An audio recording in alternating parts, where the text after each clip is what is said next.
ஒரு நாட்டு மக்களை காஃபி குடிக்க வைக்கிறதுக்கு 10 வருஷம் ஆச்சு அப்படின்னு சொன்னால் நம்புவீங்களா? ஆமாங்க.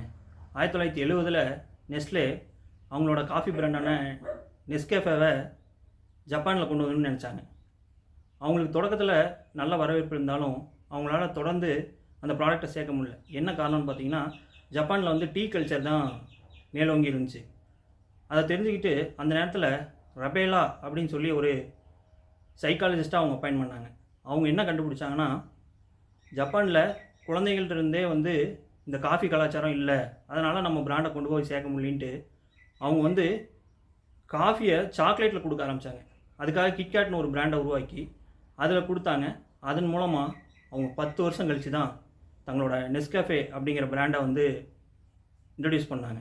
இதன் மூலமாக அவங்களுக்கு வந்து இன்றைக்கி ஜப்பானில் 70% காஃபி மார்க்கெட் கேப் வந்து அவங்க தான் வச்சுருக்காங்க. இப்படி இருக்க சூழலில் இதில் நம்ம தெரிஞ்சிக்க வேண்டிய ஒரு 2 விஷயம் என்னென்னா, குழந்தைகள்கிட்ட கொண்டு போனால் எந்த விஷயமும் வந்து எளிதாக அடுத்த தலைமுறைக்கு கடத்த முடியும். இதே மாதிரி ஒரு விஷயத்தில் நமக்கு வந்து வெற்றி வேணும்னா நம்ம பொறுமையை கடைபிடித்து தொடர்ந்து செயல்பட்டுகிட்டே இருந்தால் கண்டிப்பாக நம்ம வெற்றி அடையலாம்.